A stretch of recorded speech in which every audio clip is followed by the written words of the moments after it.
The following contest is BATSUMANIA! Introducing first, making his way to the ring from cyberspace, the flyest wrestler of the galaxy, Sabre! Good evening, wrestling fans from the world famous Tokyo. This is the Animated Wrestling League season finale. And if the little square up the top of the screen says something wrong, that's a technical issue. We are actually in the Big Egg in downtown Tokyo right now. And we are starting off with the career-threatening four-way elimination match.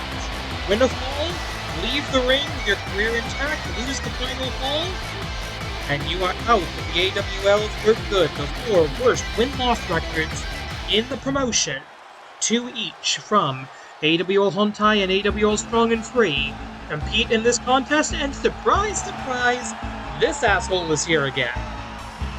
Introducing next, making his way to the ring from the mean streets of Niigata, the light, Tanaka, Kenichi. If I haven't explained in a while, the mean streets of Niigata do not freaking exist. It's a rural farming community, but okay. But yes, the worst win-loss record in the entire Animated Wrestling League, bar none. Technically from AWL Strong and Free, 59 wins, 96 losses. The closest anyone has ever gotten to the dreaded 100 loss club in the Animated Wrestling League. Ratio of -37. Good lord. Absolutely pathetic. And here's where things get a little bit interesting, because over on AWL Hontai, the two worst win-loss records are a pair of tag team partners who appear to be making their entrance together. Seriously? Okay. Introducing next, making their way to the ring from the offense, Mr. Shota, Mr. Nobuyuki, together they represent Zidon J.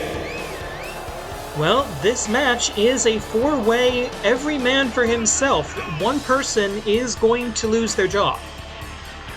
But we may have to, but it looks like these two are coming in with a united front. There's no disqualifications in a BATSUMANIA match, so technically you could work together.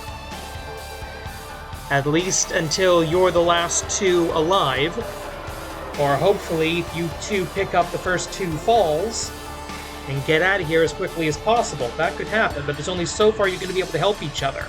Because if one of these two guys picks up a pin, they're gone, they're out, they can't help the other one. Mr. Nobuyuki with a -9 win-loss ratio, Mr. Shota -14.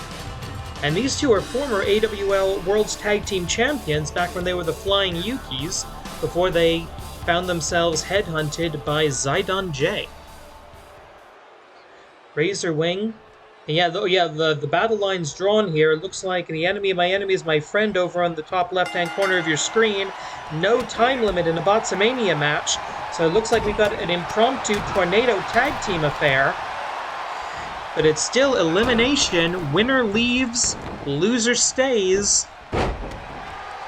As Razor Wing flying up to the top rope. Is he going to go? Yes, right off the top.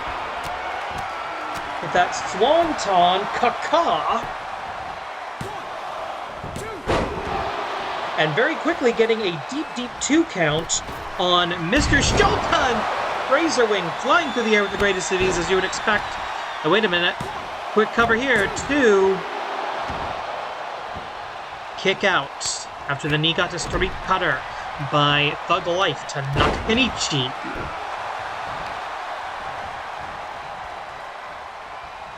Collar and elbow tie-up in both combatants. Ooh, face first!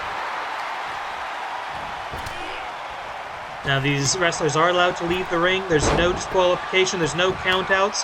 Lateral press, no hook of the leg. As Thug Life to Nakanichi showing some uncharacteristic aggression here. And the former Flying Yuki showing why he had that name, that top rope moonsault. Mr. Shota going back up to the top rope. It's high flyer versus high flyer. At this juncture, high crossbody, a little too high. Razorwing getting lucky to avoid that. Back handspring elbow, catches it with the feet, goes for the tornado. The referee trying to get in position to count. And that's a situation you do want to break up pins, as Mr. Nobuyuki just did there. Nice combination of strikes, actually, from Thug Life to Nakakanichi. I can't believe I'm complimenting this idiot. Endless Light. Homage to Majiku. And a drop of the knee across the elbow, trying to take away the arm of Nobuyuki. Mr. Shota, Thug Life to Nakakanichi in the far corner. Up, Tornado DDT. And I believe blood hath been spilt somewhere. I think it's Mr. Nobuyuki bleeding from the forehead. Mr. Shota going back up top again. He wants Thug Life to Nakakanichi standing. He's going to try that high cross body again. Yes, he is, and this time he actually gets some of it. Not a perfect landing. Doesn't get into a pinning predicament, but he goes for something here. Two. Broken up. No hook to the leg, and he still needed help to get out of that to Nakakanichi. Okay, folks, this is not tag team wrestling. No, this is a four-way every man for himself match where apparently team lines have just kind of randomly been, well, not so randomly, but spontaneously been drawn. Mr. Nobuyuki, who is, yes, bleeding from the forehead, not too bad at the moment, but that's going to start to impair his vision in addition to the pain and the psychological effects of feeling your own blood trickling down your forehead. Going to the face, trying to obscure the vision of Razorwing. That's a mech mask, you can still see through that. That's not the problem. Razorwing going up, going for that Swanton again, and he nails it. All the way from the Cybertron into the cover. 1, 2, 3, that's it. Razorwing, ignore that. Razorwing has survived. And that means Thug Life to Nakakanichi against Zaidan J. Razorwing will hopefully return to the AWL next season. We love seeing him here. Take a look at some of that high-flying professional wrestling action. A very close count as well on that cutter, but there it was, the Swanton. Thanks to the graphics department for getting that up so quick. And again, this is looking like a 2-on-1 situation. Zaidan J will have an advantage if they're able to keep working together, because remember, even if they work together and one of them pins Tanaka-Kenichi, the other one has to stay in the match and could very well lose their job. Tanaka-Kenichi is a Houdini when it comes to these. He's been in, I don't even remember how many of these BATSUMANIA matches he's been in. Probably close to at least 10. And he is somehow still in the company. He actually lost a BATSUMANIA match, snuck his way back in here once upon a time, under a mask. But he is a Karma Houdini when it comes to BATSUMANIA. He always seems to know how to pull it out for the finale. Collar and elbow tie-up. Tanaka-Kenichi now with Mr. Nobuyuki, and I don't believe Zaidan J have ever actually had a 2-on-1 match before. Sleeper hold, this could do it. But the referee calling for the rope break. He can't disqualify someone for not breaking a hold in the ropes. But wait a minute, I was about to say that would still invalidate a hold. Has survived.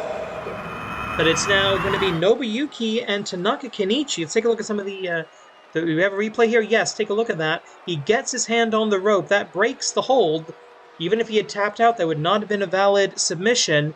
But straight into it, and Mr. Nobuyuki nowhere around it. Nobuyuki now stuck in BATSUMANIA Za Finaru. Either Mr. Nobuyuki... Is this a betrayal? Is this corporate treason? Or is this the corporation cutting the employee who's not doing the job right? Punches in the corner. Crowd not even going to count with Tanaka-Kenichi. They all hate this guy. Honestly, I'm not usually rooting for Zaidan J, but I will here. Flurry of offense, some knockout power. That running knee, cover for the 1, 2, 3. That's it. Thug Life Tanaka-Kenichi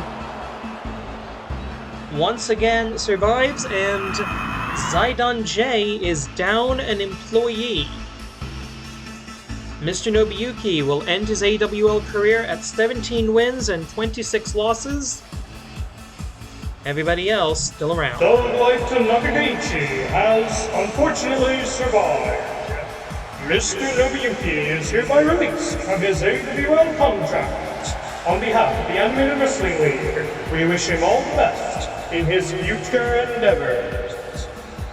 But Tanaka Kenichi does not get to rest, because coming up, show me your Chikara. The following contest is an 8-man Atomicos match scheduled for one fall, and it is a Chikara Special Showcase. This match will be contested under AWL rules.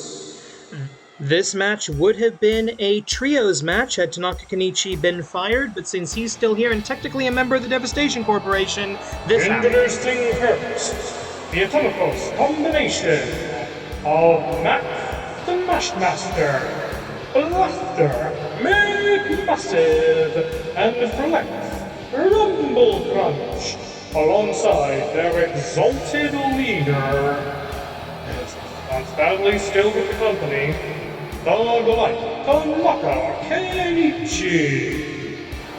Together they are the Devastation Corporation.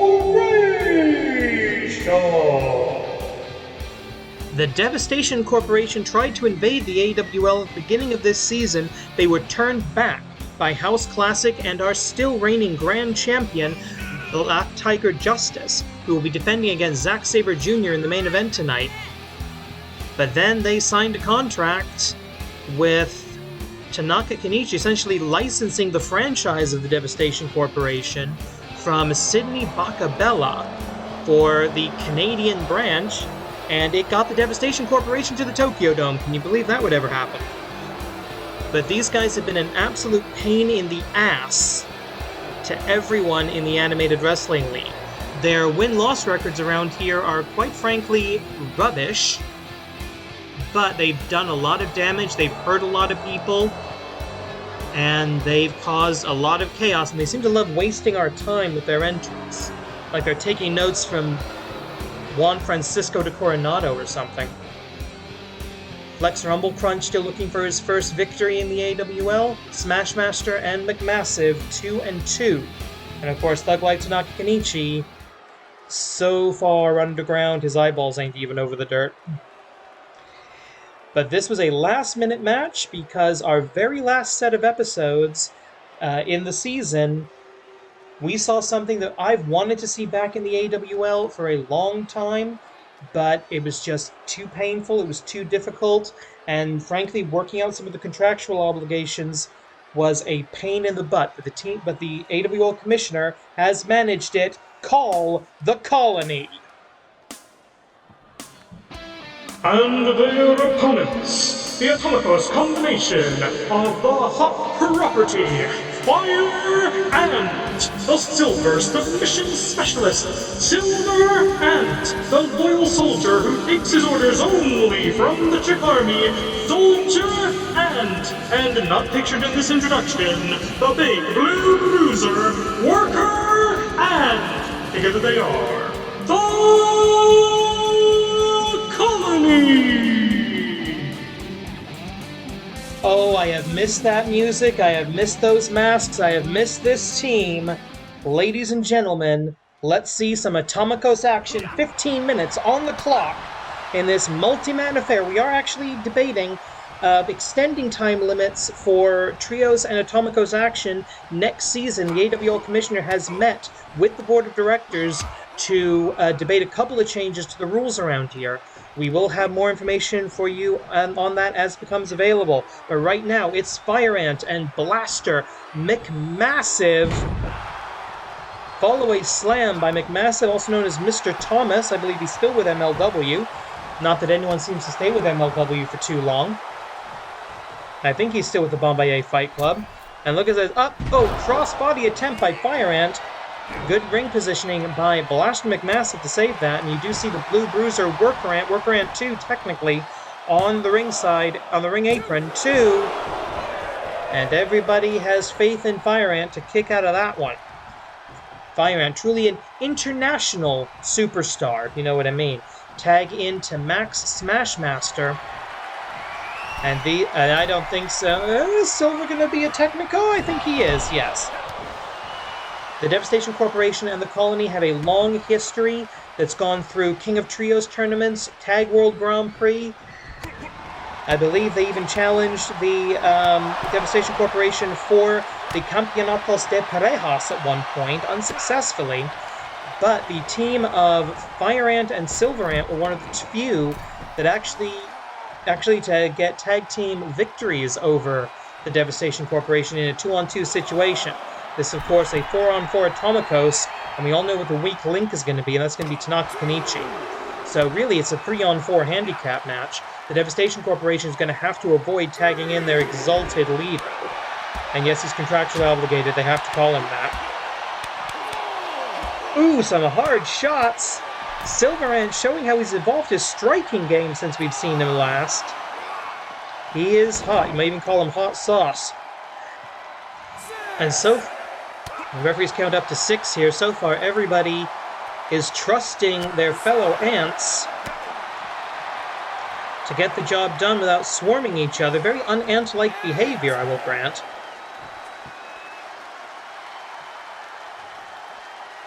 Oh, a huge power slam on the malfunctioning graphics. Remember, we said earlier, AWL rules, we have a 20 count on the outside, so that call of 10 means nothing, except you're halfway through your count. But now, the big man having trouble getting back into the ring, but Silver Ant still with a spring in his step. And the Technico team going to let him do it, going to let him get back in the ring without molestation. Ooh! Silver Ant face first, tag Kogeki opportunity, but no, he wants to do some damage. What is he thinking here? Oh, stomping away at the leg. Stomping away at the leg, and that's, when you're dealing with somebody bigger than you, that's good strategy. Try to take their legs out from under them. Running neckbreaker by Silver Ant, and Smashmaster is in no... Well, makes the tag to still the greatest professional wrestler name of all time. I would say Flex Rumble Crunch with a huge choke slam. Dead center of that AWL ring. The tag made to the least experienced member of the Colony, the Big Bruiser, but easily the one best equipped to go toe-to-toe with a member of the Devastation Corporation. Formerly of the Flood's Gekido faction. Ooh, big drop. He was... Oh, boom! Big blue bomb off of the top. We haven't seen Worker Ant in years. His last recorded match in 2019, but he might be able to pick up the victory for the Colony right here, right now. Only one count after that splash. Using every ounce of that body weight, the former assailant proved himself to be a true worker. And he makes the tag Silver now in the ring. Soldier drops down. He's probably got some kind of counterintelligence strategy here. I don't know. Calling an elbow tie-up. The technician of the Colony team, Silver Ant.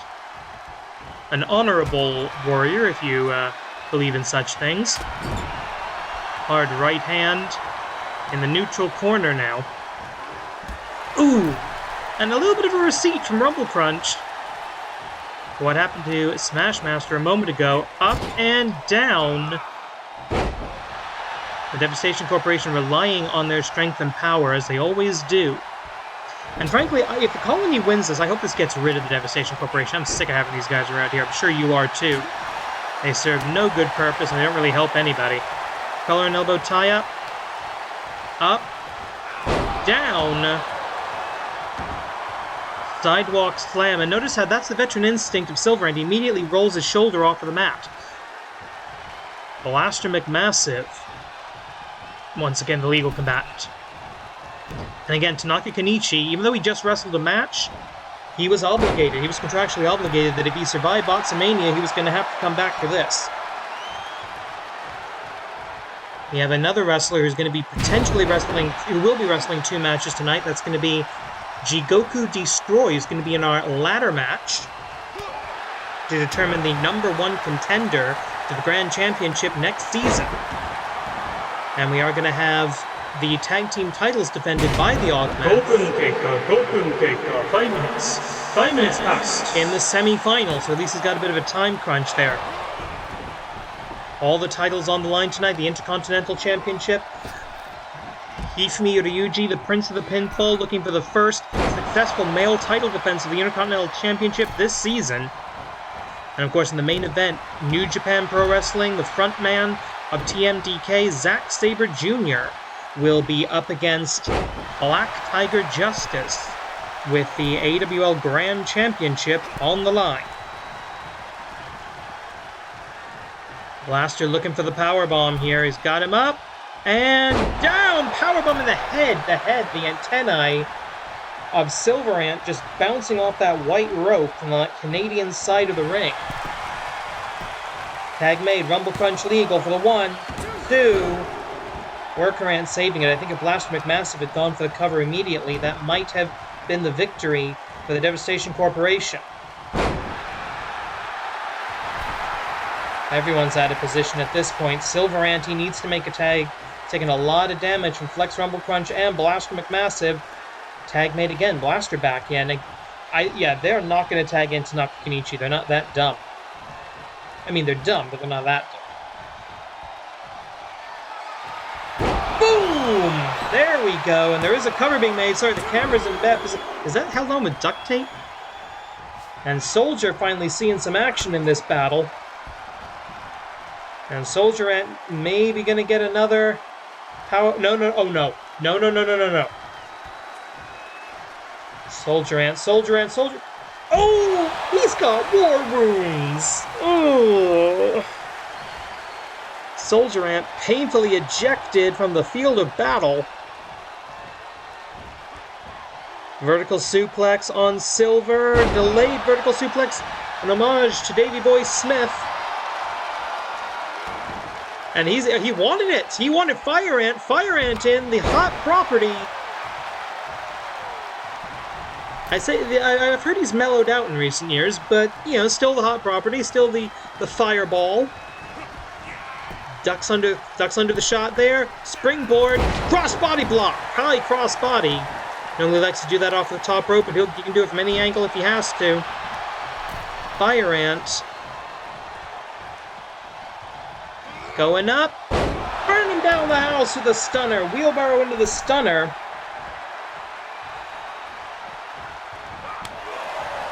Couple of hard shots. He's going to be looking for the beach break. He's going to be looking for the full version of burning down the house. Or he'll take the chops. I heard Max Smashmaster skip chop class back at the Russell Factory. He's regretting that now. Ooh, the feint into the punch at the end. Collar and elbow. Into the neck breaker. And Fire Ant going straight into the cover there. Almost a direct assault, a direct insult, a direct psychological strike against Tanaka Kenichi. And now Tanaka Kenichi's calling for he's the exalted leader. They kind of have to listen to him. Fire Ant just baited Tanaka Kenichi into the match. And that's the stupidest thing Tanaka Kenichi has done in the last 26 minutes. Fire Ant just absorbing these blows like they mean absolutely nothing. Fireman's carry position. Yeah, you can use a fireman's carry on a Fire Ant. Yeah, that's not going to work. And the Colony... Wait a minute. Going for that big Speed Star style drop kick, but Tanaka actually sidesteps it. Cover. 1.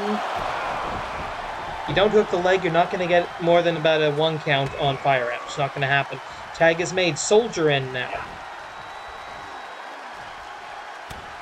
Soldier Ant with the back elbow strikes. Getting out of that possibly rock bottom position. I'm not entirely sure what he was going for there, and we'll never find out because he didn't hit it. Isolating his opponent in the neutral corner. Good tactics, good military strategy by Soldier Ant. Sir, yes sir, he is back in professional wrestling.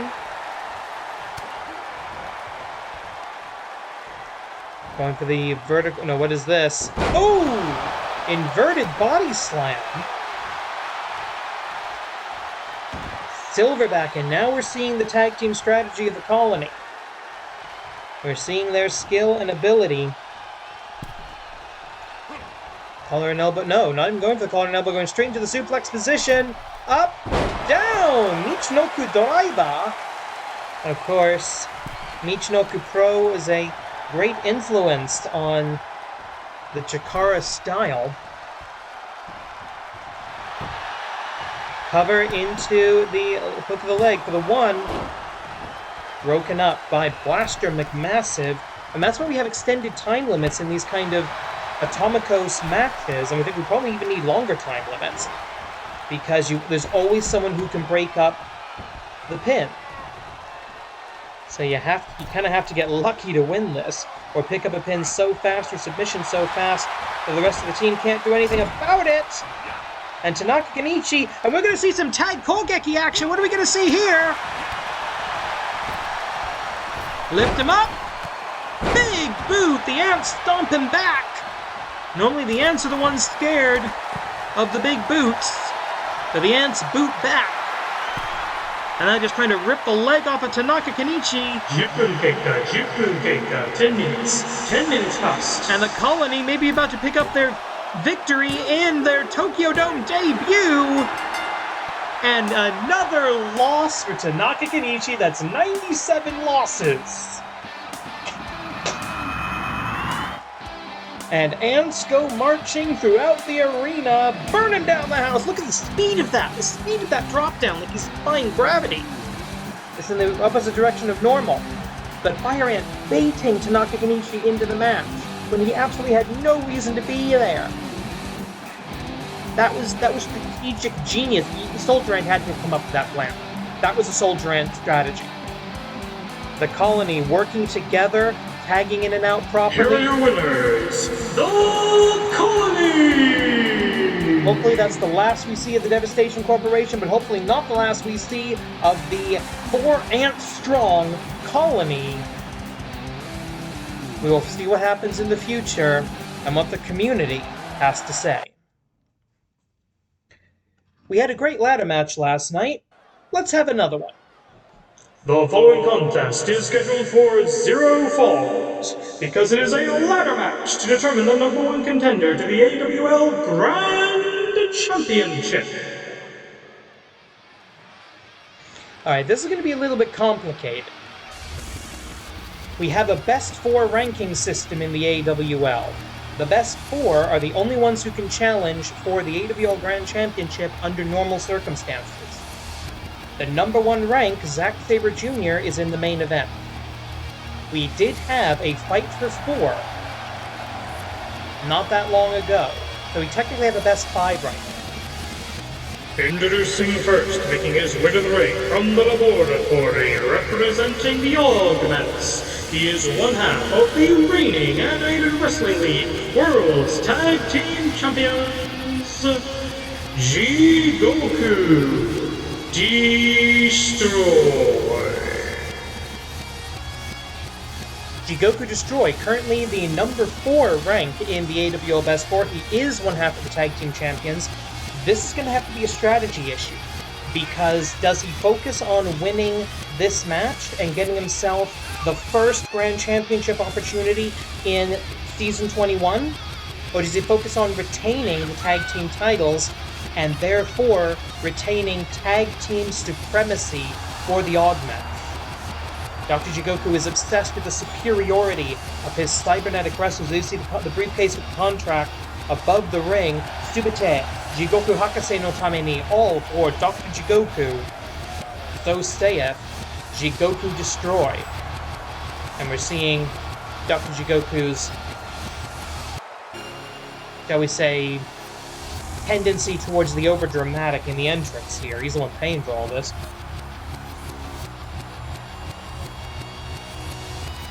Now, the only way rank is on the line is if someone other than the top-ranked contender, at the moment Matt Classic Sr., were to win the match. We will have an updated Best 4 graphic for you at the end of this contest.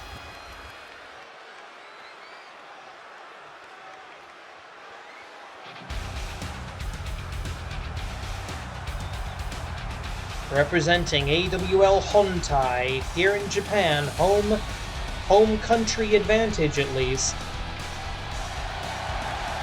The Black Tiger, Tiger Zadaku, currently the number 3 ranked in the Best 4.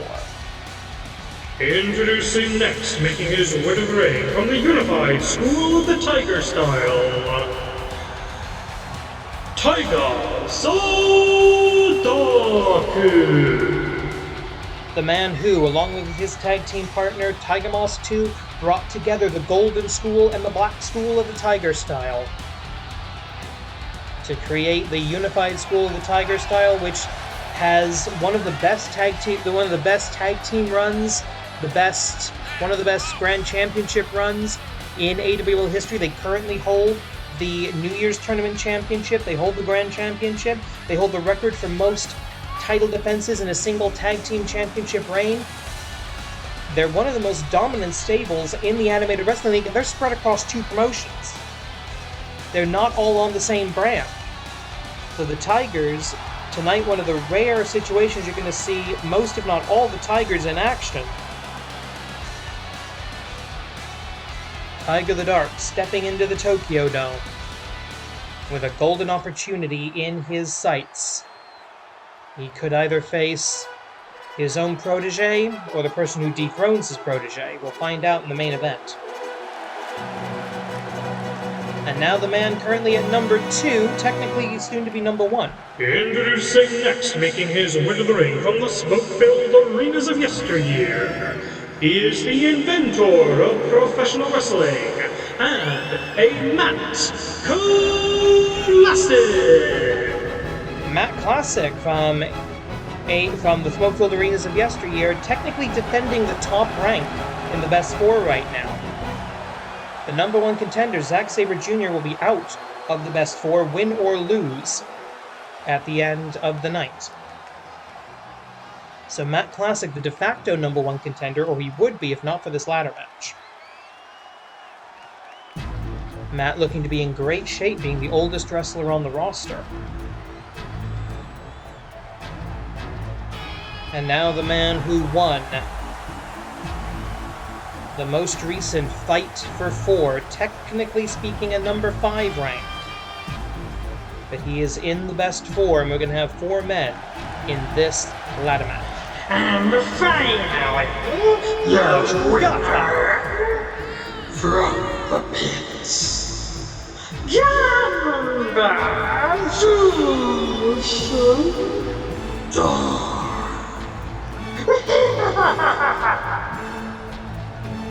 I've said it before, I'll say it again. That used to be a human being. That used to be my friend.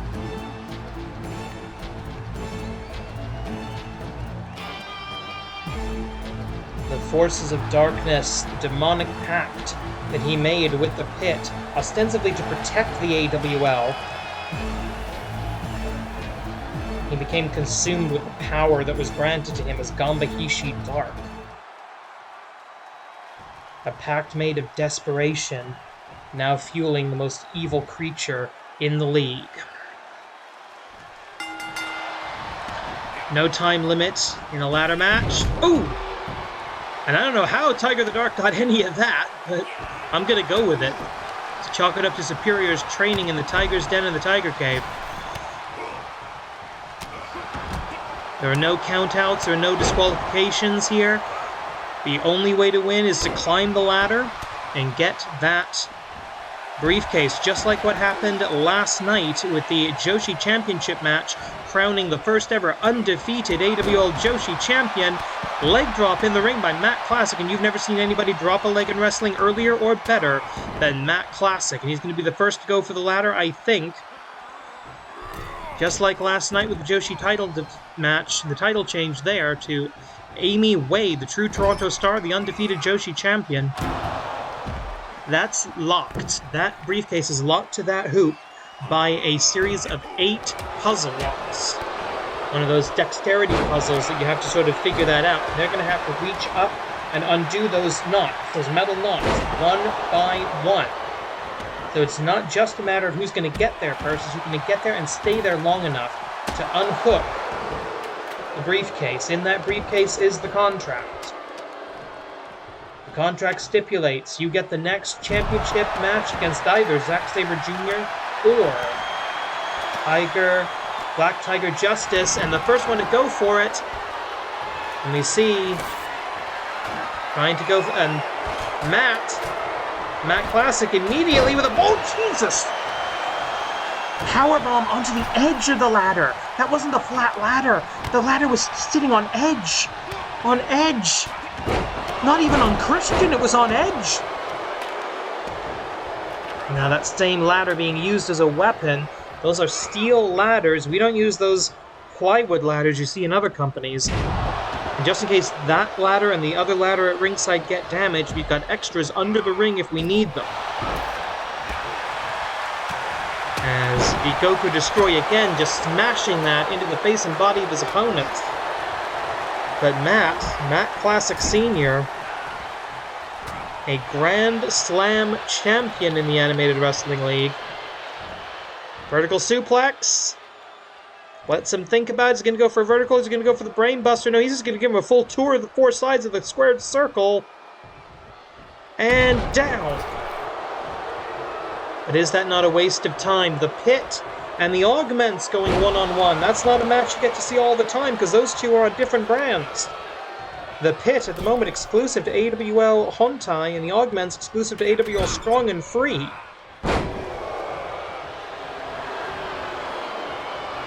Oh, what is this? Nambahishi Dark focusing on the oldest wrestler. Wait a minute! Darkness Driver! And that's how you're supposed to do a tombstone, by the way. Look at this. Gambahishi Dark. It takes 3 shots of the ladder to even phase him. I don't think anyone's going to be able to get there. This is not like the ladder match we had last night where it was one-on-one. So many people with the opportunity to use the ladder, the opportunity to reposition it, and you've got to... Oh, that's a perfect position. Right dead center in the ring. He's coming up the right side. But can that get up there fast enough? And what is Tiger the Dark willing to do to stop him? You try and pull him down, I think. Well, what looks like one of the hooks has been unhooked. One of the metal knots. Oh, look at this. Isatsuwaza Akamado Tsubasa! Oh! And a bit of a receipt from earlier. But Matt Classic's back catches nothing but the canvas. Does not fall on the ladder. In any other match, that would have been it. Akamado Tsubasa to Tiger the Dark, he would be out of here. But this is a ladder match. Irish whip over the top rope. Perfect positioning, and I don't know how long that's going to be valid. This, buckle up, ladies and gentlemen, no time limit here. This match could and probably will go on for a while. As Matt Classic goes up to the top, and here's a strategy possibility. Do you let somebody else unhook a couple of those knots, make it easier for you to get up there? And once again, the powerbomb, and this time onto the ladder. Pick him up, put him down, make it hurt ever since the days of Yarina Talent Management Incorporated.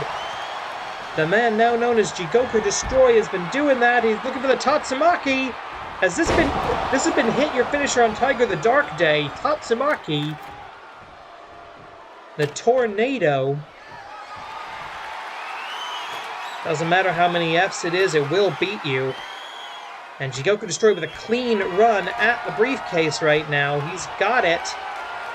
But he's still got 7 of those metal knots to undo. He gets 1. Perhaps that visor, those artificial eyes, that cybernetic brain, if he still has it, will help him do it. And he fights off the challenge of Tiger the Dark, but not that of Matt Classic. Is Matt going to try and go up the ladder on the other side? No, we're going to They're going to work together here. No, they're not. Jigoku Destroy's still on the ladder. Jigoku Destroy's still on the ladder. He's a quarter of the way to getting that briefcase off. And now Ganbahishi Dark. As the two super heavyweights fight each other. And Ganbahishi Dark goes down. But will the ladder go down as well? Not yet. The briefcase still in effect. Black Tiger suplex. And finally, can we get him off this damn ladder? Yes, we can. It just takes about 2 minutes. Hurricane Rana. The Tiger, no position for the Tiger Feint kick with that ladder. It's taking up a good 10% of the ring at this point. Cutter. Matt's going to try to go up. I think if Tiger the Dark doesn't win this for himself, he'd be perfectly happy to see Matt Classic win it. But he's not going to stop. And he's going to face his opponent face-to-face, man to Tiger. Showing that after all these years, the Black Tiger clan has developed a sense of honor. Black Tiger now looking for it. Still 7 of those metallic knots to undo in that puzzle ring.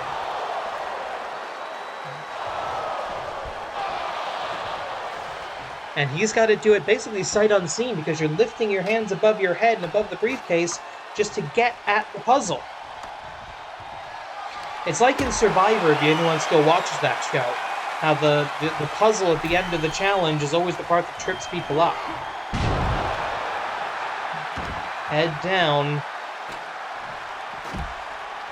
And so much weight on the ladder, Jigoku Destroy can't move it, I don't think. Oh, wait a minute, Matt about to do something stupid. Vertical suplex, he throws! He throws Ganbahishi Dark all the way to the outside.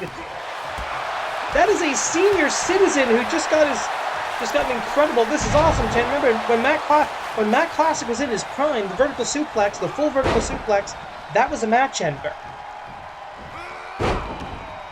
The sport has evolved, but Matt Classic showing that the old school is still standing. And he goes back for that ladder. Back to the briefcase, and again, that third knot. There we go, the third knot has come undone. The third ring, the third knot of the puzzle ring is loose. Meanwhile, everybody's fighting each other. No one's oh, here we go.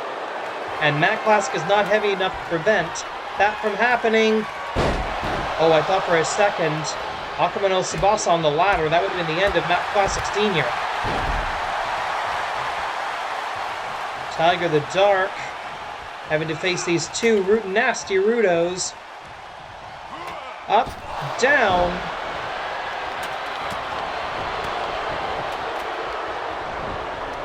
This is why these multi-man ladder matches tend to be so chaotic. There's always someone there to move the ladder, always someone there to take it down. These guys do not care about their opponent's safety. Now that ladder precariously perched on the ring apron. Oh, sorry, I should say on the ring ropes. Vertical suplex, counter out the back door into the German suplex, and the ladder just barely moves out of the way in time. Lucky break for Jigoku Destroy, though I imagine it doesn't feel like it right now. And we still have not 1, not 2, not 3, but 4 championship matches. Sorry, not 1, not 2, but 3 4. Not 1, not 2, but 3, but 4 championship matches still to come. The Grand Championship on the line. Zack Sabre Jr. challenges Black Tiger Justice. The tag team title's on the line. The man who's getting his bell rung and spun around right now. Uh-oh, for the second time in the match, Akuma no Tsubasa, no! The laws of physics themselves have said no! There shall be mercy, say the gods of wrestling! Botchamania. The tag team titles will be on the line as the Augments defend against Yokai, Butai, Ultramantis Black in their corner. The Intercontinental Championship. Former employee versus former employer is Hifumi Ryuji. The Prince of the Pinfall defends against Yamada Jiro of Zaidanje. And for the first time in over 30 years, a true and proper WMAC master, Hakim, the Machine, Alston, will challenge for the Dragonstar, currently held, and I can't believe I'm saying this, by Danhausen. in a Dragonstar Championship match, Darkness Driver! So this is the last non-title match of the night, and this is still a #1 contenders contest. What is he doing? He needs the ladder to be in the correct position. I understand that, but that was maybe too much time. Gambahishi Dark now in the ring, and Gambahishi Dark going up the ladder very, very slowly. Someone needs to stop him. Yeah, that puzzle ring is half off already. Oh no, power slam position. Jigoku Destroy doing damage as Tiger the Dark gets the Demon of the Pit off of the ladder. What is this? Black Tiger Salt! Can would have caught him! DDT! I thought he caught him! I thought he caught him! Tornado DDT out of the Black Tiger Salt! Tiger Zadaku still showing incredible depth. I've said for months, I've said for seasons, I've said for years, don't sleep on Tiger the Dark as he faces the classic claw right to the face. He's now taking the finishing move of every single participant in this match as Jigoku Destroy hanging precariously powerbomb!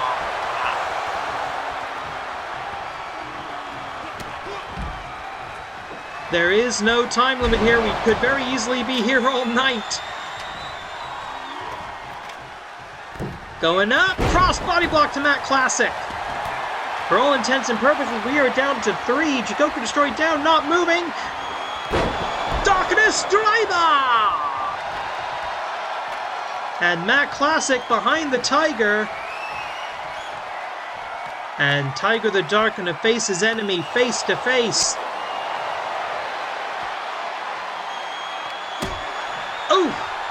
Oh, Mask burst into that steel ladder. Mask will offer some protection, but not much. No, we did this to Gamba earlier. Can he do it again?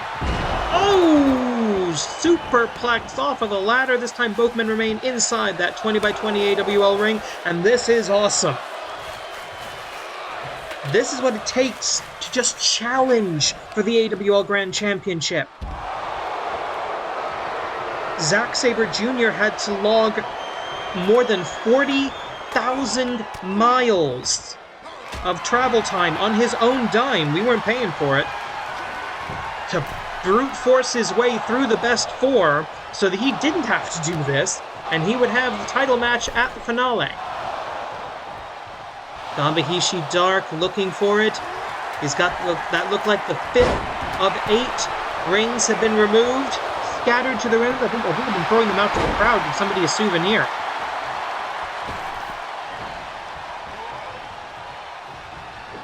There are no teams, there are no alliances, there are very, very, very faint Technico and Naruto alignments here. Everyone's just giving everybody everything they got for the chance just to grab that briefcase, to have that contract, have that title match. They don't even know who they're going to be facing. It could be Black Tiger Justice in what would be his 6th title defense. It could be Zack Sabre Jr. in his first. He would be a double champion. If he wins tonight, Zack Sabre Jr. would be a double champion in New Japan and the AWL. That hasn't happened in a very long time. Not since Okada held the AWL Grand Championship, and that was years ago. Jigoku Destroy. He's got the armor, literally, to hold. Oh no, he's getting close. Only 2 more rings. If he gets that last one off, it's academic. Going for the power bomb. No. Hurricane Rana counter. Power bomb. Yes. Gambahishi Dark saving the match. As Matt Classic has to recoup on the outside, he needs to catch his breath. Unlikely alliance against the forces of the pit right now. Ooh. And we know it takes at least 2 or 3 shots to even phase Gambahishi Dark with that ladder. Pick him up, put him down, make it hurt. Gonna go for the Butcher Bomb. Shades of the missing in action, presumably late Jack Breakdown Butcher, Project Z of the Augments. And Gamba not yet back in the ring. Jigoku with a clear run. But no, he could feel the evil aura. Or maybe he's malfunctioning, I don't know. Can he go for it now? Yes, he can. There's some kind of a mechanical error programming error in Jigoku Destroy, the cyborg of the Augments. And he's still got a tag team title defense later tonight. Powerbomb off of the ladder. Ooh, stunner! Hot shot, if you will.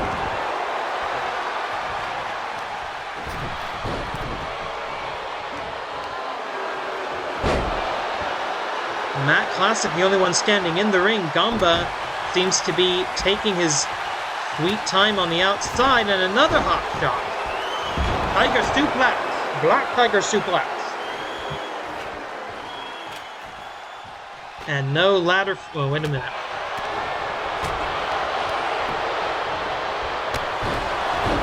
We've seen a lot more desperation than we did last night when it was Yin and Amy Wade. They were jumping off of the ladder to hurt each other. Meanwhile, maybe I spoke too soon. Gamba Hishi Dark, the demon from the heights. He's not going to give this crowd what they want to see. AWL fans can be bloodthirsty when they want to. But Tiger the Dark would. Tiger the Dark may be thinking some kind of a big splat. No! He falls uncontrollably to the ground, and it's that we're back to the old saying, the shot you don't see coming is the one that knocks you out.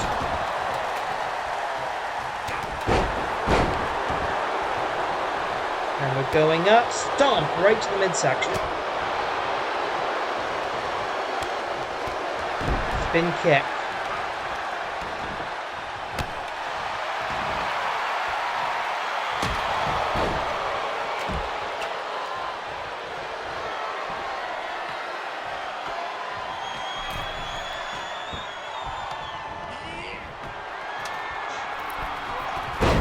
And there's only 2 rings left, only 2 metal knots to untie, and by this point everyone's got the hang of it.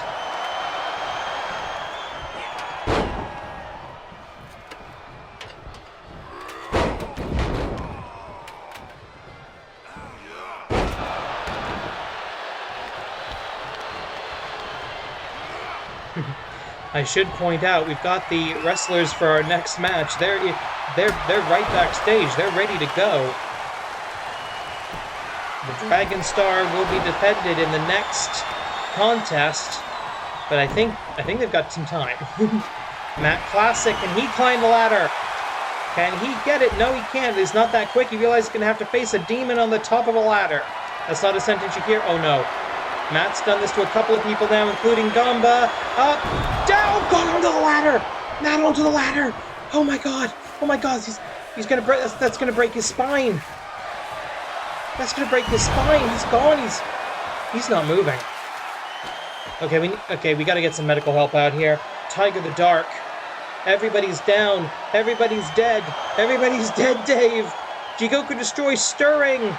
But there's only one more knot to undo, and that's it. He's got it. He's just going to unhook the clasp, but he's done it. Tiger the Dark.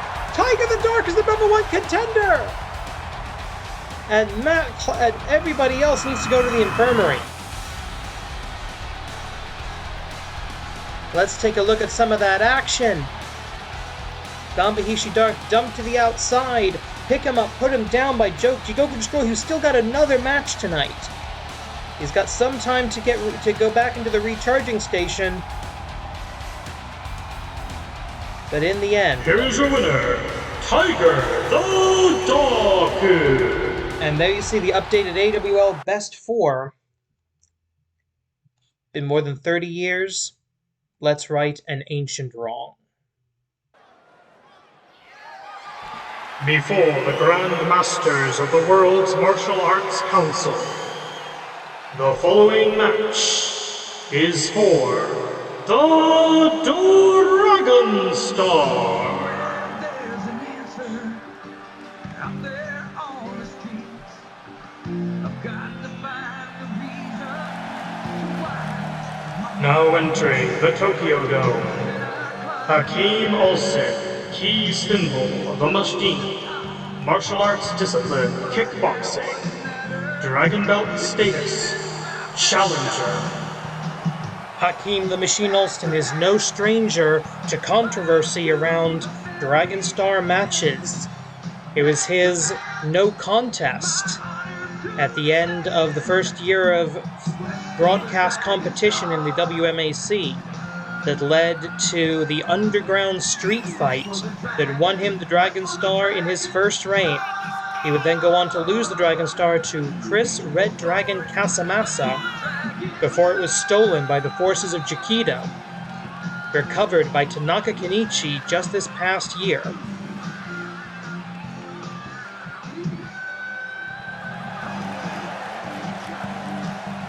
A championship-level kickboxer with a fiery temper that he keeps under tight control, only unleashing himself when he enters the ring. 1997 was the last time a WMAC Master competed for the Dragonstar, the talisman that represents everything a martial artist should be. And the holder gets to call himself the world's greatest martial artist. Somehow at the moment it's this guy. Long story, don't ask at this point. Now entering the Tokyo Dome, Donovan Danhausen, key symbol, very nice, very evil, martial arts discipline, professional wrestling. Status, Dragonstar champion. Well, Very Nice, Very Evil defeated Thug Life Tanaka Kenichi to win the Dragonstar, which Kenichi had reforged. He found it in a garbage bin in Florida somehow. At least that's his story. Forged it into that belt. That's not a dragon belt. That is the Dragonstar itself, remade, reborn. Danhausen. And Kenichi loses it in his first title defense. The rules of this match are a little bit complicated. It's over the top rope elimination. However, if either combatant leaves the ring but does not fall to the floor, that's considered a violation, and the World Martial Arts Council will order an AWL trainee into the match to increase the difficulty. Last wrestler standing is the Dragonstar champion. Trainees are ineligible to win the Dragonstar. So if either man crosses the plane of the ropes entirely but does not fall to the floor, say they go to the apron and come back in, and Danhausen, Very Nice, Very Evil, making a big risk here, and he misses, swing and a miss, big sigh of awe from the crowd. As Very Nice, Very Evil, oof, hard shot into the back, trying to force his opponent over the top rope and down to the floor. We can't make the ring rotate, unfortunately. There's the kick, the kickboxer. His official signature move is a switching axe kick. As the Machine looking to reignite the code of the Dragonstar. The 8 points of the Dragonstar representing the 8 virtues of the martial arts: discipline, courage, forgiveness, compassion, honor, wisdom, loyalty, and respect. You must have all 8 to be a true martial artist and have any chance of being worthy of the Dragonstar. And of course, as we all know, Danhausen, fighting through an injury right now, he's chosen not to tape up his arm. Not to give... There's the axe kick. There's that signature axe kick of the Machine. He's looking to end this. The first attempt to remove his opponent, and he does it! Yes! Finally! It's been more than 20 years. It's been a generation since we've been able to say this! For hundreds of years, the Dragonstar has stood for all that is good and true about the martial arts. On this day, Hakim Alston, key symbol, the Machine, has earned the right to call himself the world's greatest martial artist. Hakim Alston, Dragonstar champion.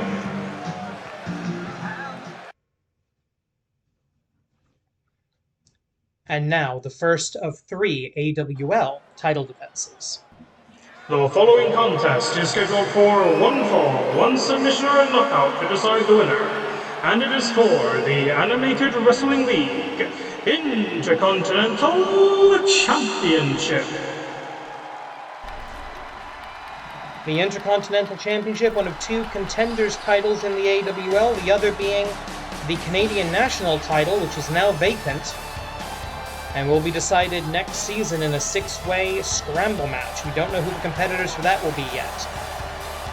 Yamada Jiro, the man who opposed the creation of the Intercontinental title in the first place, is now wrestling for it. There's a bit of irony there. From Kyoto originally, he is. So not exactly home turf for the so-called last Japanese man, the pure spirit of Kuro. But it is the home territory, the home area of our champion. Yamada Jiro is a one-time Intercontinental champion, won it this season, lost it in 2 weeks in his first title defense, and here comes the backup. The Prince of the Pinfall, Hifumi Ryuji, the 37th AWL Intercontinental Champion, looking to make his first title defense and the first title defense of any man this season. And he's got his backup. He's got Kyojin Kobayashi, two former employees of Yamada Jiro back in the days of Nippon Yokata. They broke away before their careers could go the way of Mr. Nobuyuki. Flash Nobuyuki, I'm going to call him that one last time.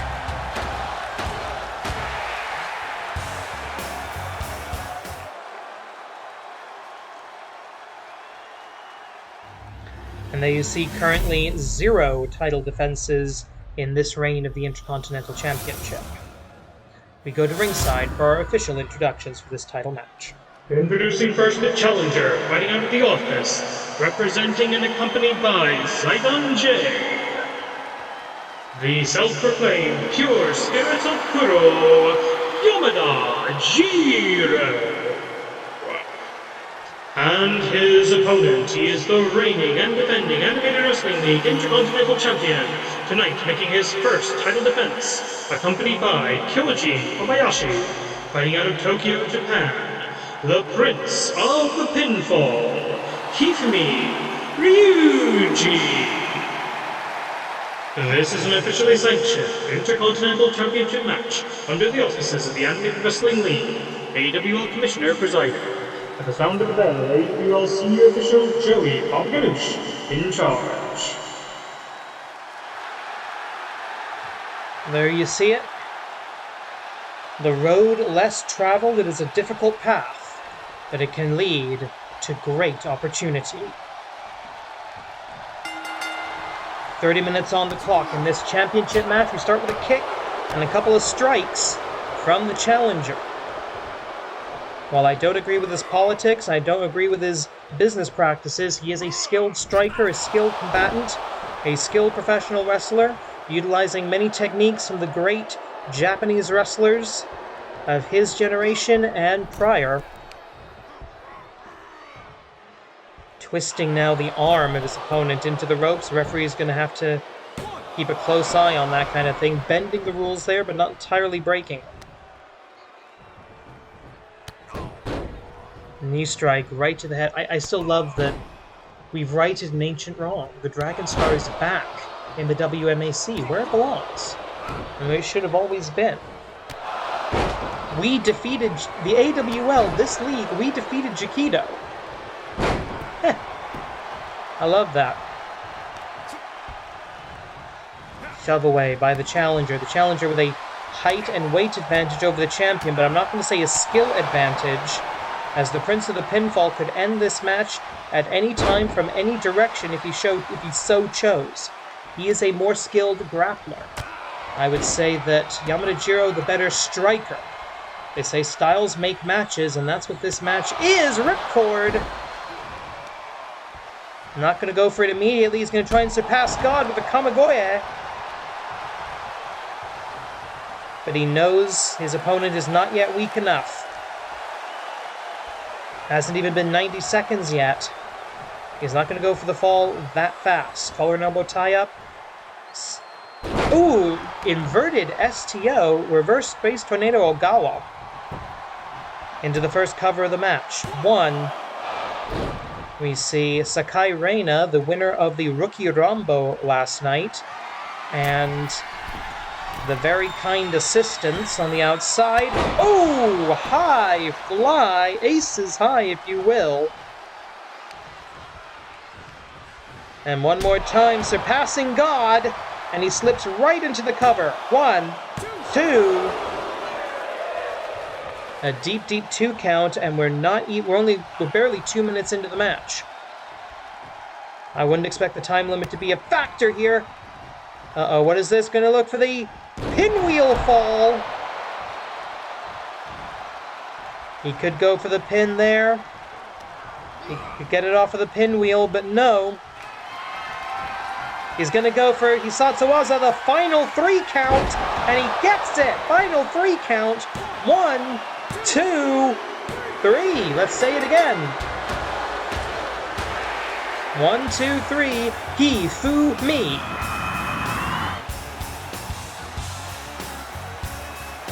And for the first time this season, in our last IC title defense of Season 20, a successful defense for a male champion. Here is your winner, and still Animated Wrestling League Intercontinental Champion, Hifumi Ryuji. Congratulations! And Zidon J, they've had a terrible night, title opportunity wasted, they've lost a member. We'll see if they can recover next season. Yokai Butai has fought for months to get this championship opportunity. Meanwhile, the Augments, at least half a man down, are going to have to try and defend their tag team supremacy.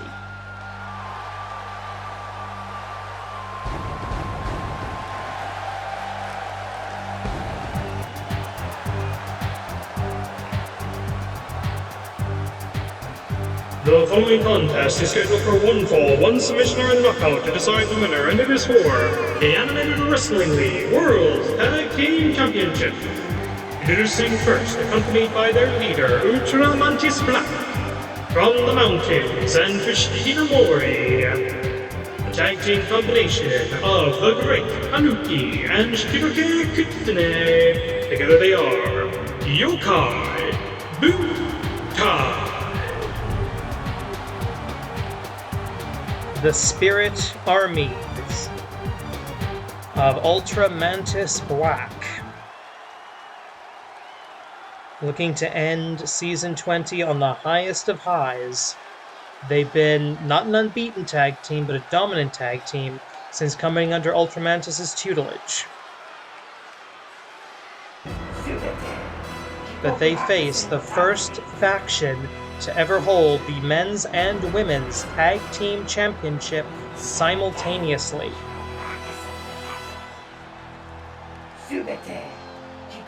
You hear it ringing out, all for Dr. Jigoku, Subite, Jigoku Hakase no Tamini, and there is the bad scientist himself, the bad doctor. And their opponents making their winning reign from the laboratory, accompanied by their creator, Dr. Jigoku. The tag team combination of Project Tetsu 3.0 and Jigoku Destroy. Together they are the Augments. You just saw how much damage Jigoku Destroy took in that ladder match, so that creature, Project Tetsu, is going to have to do the majority of the work here. But a little bit of time has passed. The Dragonstar match, the IC match, Jigoku Destroy's had the opportunity to make some repairs, hopefully to Jigoku Destroy. We don't want there to be any excuses if Yokai Butai can come away with the win here. We don't want that win to be tainted in any way. We want the spirits of nature to defeat the mechanical monstrosities of the Augments. Break that tag team supremacy going into Season 21.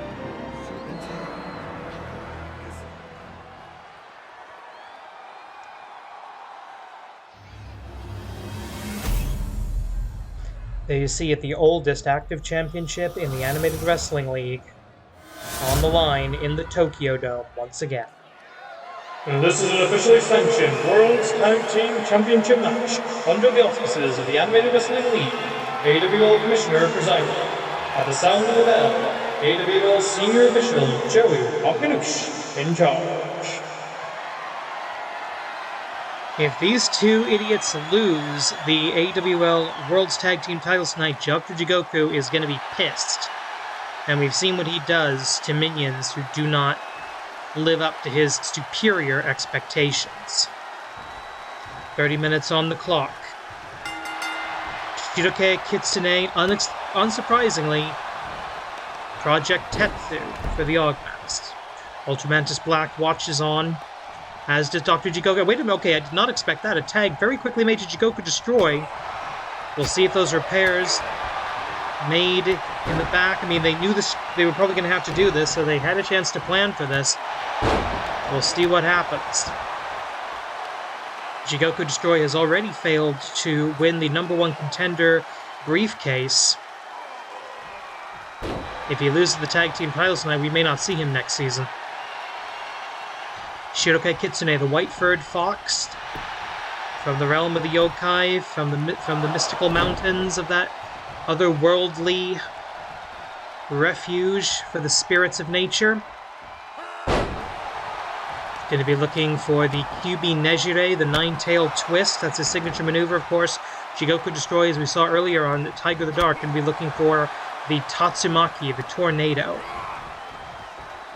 Over the top rope, down to the floor, and tries to get a shot in, gets a shot in, and the Augments are both down. Shiroke Kitsune standing tall, and he goes to the outside of his own volition, but at least he's smart enough to... wait a minute. Targeting... okay, actually that does make sense. Targeting the less damaged opponent.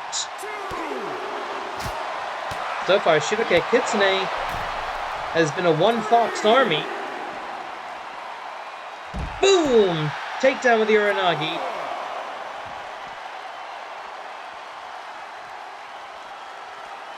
Since we're on the outside, I may as well mention that in the event of a countout, the champions will retain. And I'm pretty sure Dr. Jigoku would be fine with that. Jigoku Destroy taking his time getting back into the ring, but well within the 20 count. We're about 2 minutes into the time limit now. Going up. Ooh, hot shot right across the top rope. And of course, rope, that's a misnomer. That's actually steel elevator cable wrapped in rubber and vinyl tape, or electrical tape. That's what gives it the different colors, is the electrical tape. And now this is where I expected the match to be. The Iron Project, the Dean of the Active Augments. With a collar and elbow tie-up into the Spine Buster! There's the tag. And a diving tag on the other side as well. The Great Tanuki making his debut in this match. Referee making sure that we have one in, one out. And again, on that sort of a referee's 5-count disqualification, the title would not change hands. So even if the Augments cheat, the referee's going to have a long whistle on this one. I say if, when the Augments cheat. Back elbow in the Augment corner. The Great Tanuki from the mysterious forest escaping the pin from Jigoku Destroy. This is our semi-final match of the evening. We still have Zack Sabre Jr. challenging Black Tiger Justice for the AWL Grand Championship in the main event. A match has been building for over a month now, since Zack Sabre Jr., in what was supposed to be a friendly promotional match, decided to attack BTJ from behind and still lost. He then exploited a contractual loophole to force his way up the AWL Best 4 to get into challenger position for the finale here in Tokyo. Oof! Hard shot. We've seen quite a few New Japan Pro Wrestling stars show up here, as well as stars from AEW, All Elite Wrestling. We're happy to have them. We're happy to have that partnership to be the midpoint of the Forbidden Door, if you will. Speaking of Forbidden Door, I'm going to be at the next Forbidden Door pay-per-view, so I will definitely be doing reviews and commentary on that when it comes. Going up, what do we have here? Ooh, the hard thrust, but the Tanuki stays on his feet, stays on his back paws. Fireman's carry position in trouble now, heading towards the neutral corner. I'm thinking Snake Eyes, and so is Project Tetsu 3.0.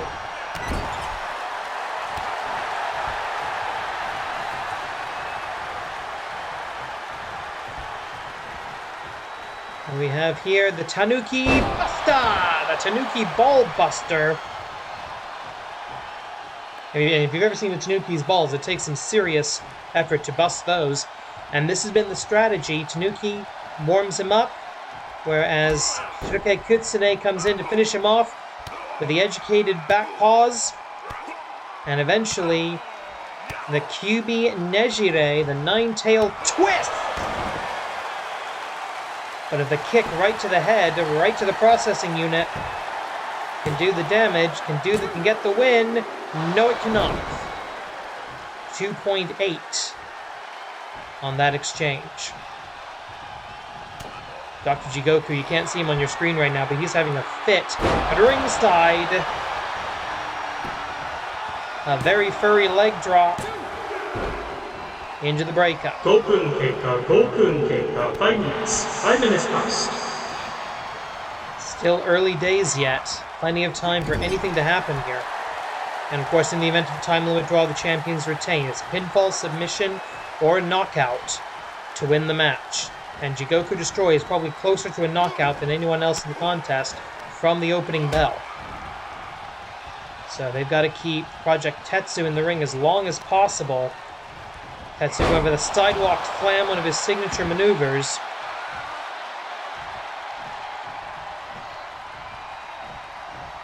And remember that strategy, that intelligent strategy I just said? Forget about it. Tag into Jigoku Destroy. With 24 minutes and 20 seconds roughly on the clock. Boom! Axe kick. By the challenger, Ultramantis Black has doubtlessly been drilling them in what it takes to beat a bigger opponent. Ultramantis, a former 1/3 King of Trios champion. Tag made back to the Tanuki, and he goes flying with that kick.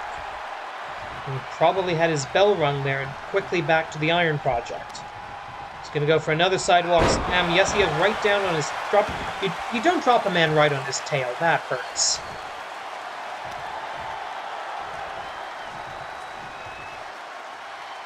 And that could be it. The sidewalk slam after that knockout kick.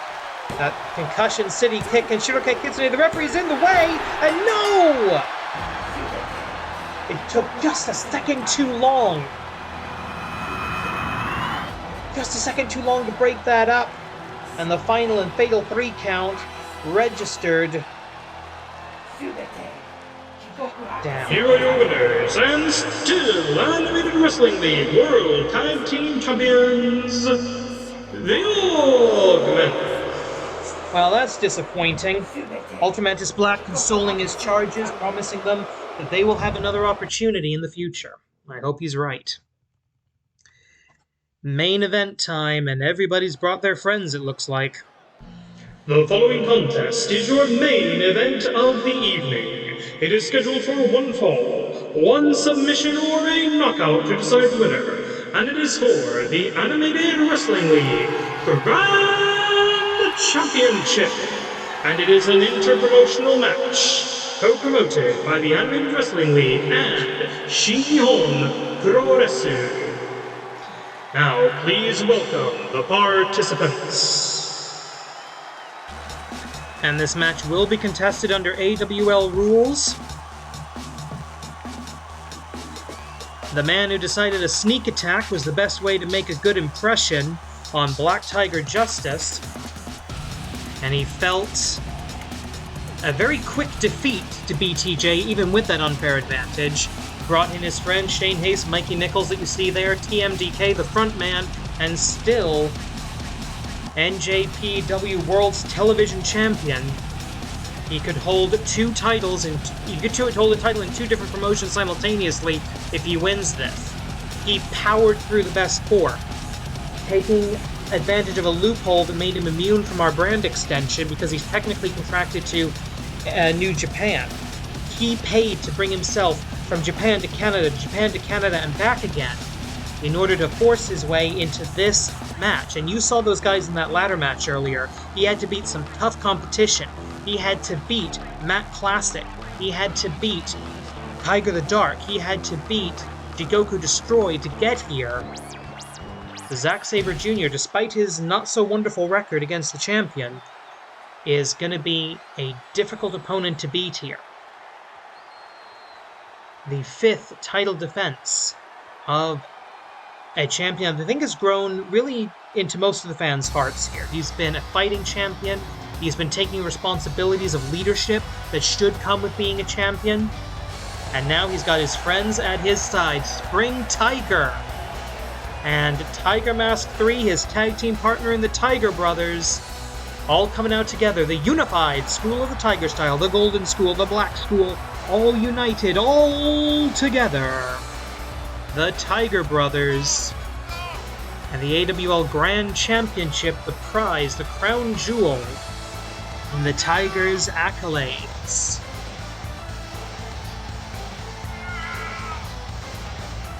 And I think BTJ realized that TMDK were going to be a united force here, so he figured he better bring some backup, and don't discount Spring Tiger in that situation. Frankly, I think she could take either of those guys. Letting his friend take a little bit of the spotlight in the Tokyo Dome. That's nice of him. But it is Black Tiger Justice versus Zack Sabre Jr., your main event of AWL 400! 400 weekly episodes of this show. And it's all about the richest prize in the game, the AWL Grand Championship. For the last time this season, let's go to the official introduction. Introducing first the challenger, fighting out of the Isle of Sheppey, England, the frontman of TMDK, Zack Sabre Jr. And his opponent, he is the reigning and defending Anime Wrestling League Grand Champion, tonight making his fifth title defense, fighting under the unified School of the Tiger Style, Black Tiger Justice. This is an officially sanctioned Grand Championship match under the auspices of the Animated Wrestling League, AWL Commissioner presiding. At the sound of the bell, AWL Senior Official Joey Alganush in charge. And there you see it, that's what they're fighting over. But this is about respect, this is about professionalism, this is about, frankly, maintaining the relationship between New Japan and the AWL. Everything to play for tonight, 30 minutes on the clock, bang a gong, match is on. And BTJ coming out with a flurry of offense. He knows he wants to try and strike. He wants to stand and strike, pull out the high flying, pull out the odd angles against Zack Sabre Jr., who does not want to get into a grappling match with Zack Sabre Jr. He will lose. Yo, boot to the midsection, kicking him a third of the way across the ring. BTJ, he's got his back up, but I don't think he's going to need it. Going for the high, go for the cross body block, swing and a miss, and that's an opportunity for the challenger if he can shake off the blows, collar and elbow. Black Tiger Justice came to play tonight. Snapmare takedown off of the ropes. Oh, stomps on him and a drop kick. This is the striker's match. This is the striker in BTJ. And there we go, trying to get into the grappling position, neck breaker. The submission master is going to go for that European submission style. He's going to try... Oh, no, goes for a lateral press. An overconfident cover from the challenger. He's worked... I don't like the way he did it, but he's worked his ass off to get this opportunity. And then you see, starting to target the limb, starting to target the arm of Black Tiger Justice. Same arm for that arm wrench. Going after the left arm, working the left side of the champion. BTJ, just look at his body language, look at his eyes. He's pissed. He sees what Zack Sabre Jr. has done as an insult to the entire league, and frankly, I agree with him.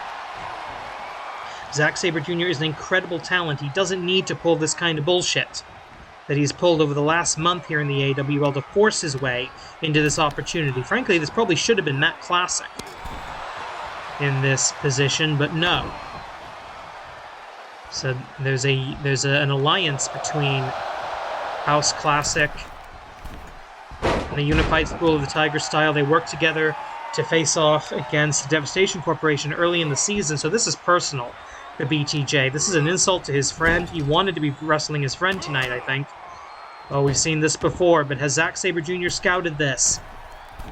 The inescapable Black Tiger Salt, and no! Zack Sabre Jr. rolls right into the wrong position, ruining his opportunity, and a very, very deep 2 count there. And so far, Zack Sabre Jr. has not been able to lock a single hold on the AWL Grand Champion.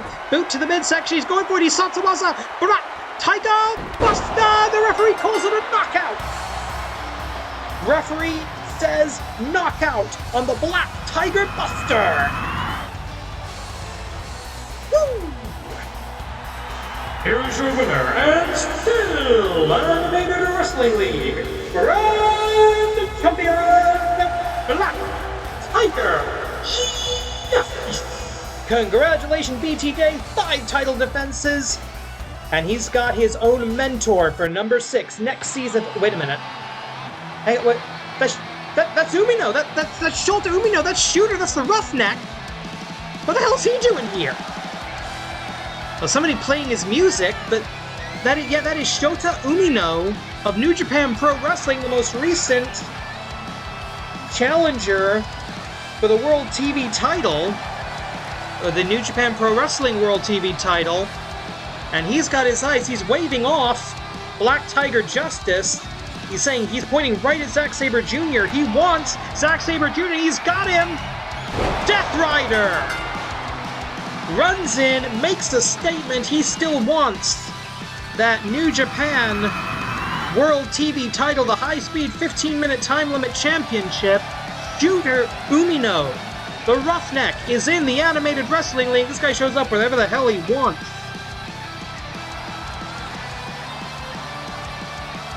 Well, that's it. That's all we've got this season, ladies and gentlemen. Thank you so much for watching. We will see you in a while for Season 21. I really hope you've enjoyed this. But I say it one last time this season, Korede Kimarita.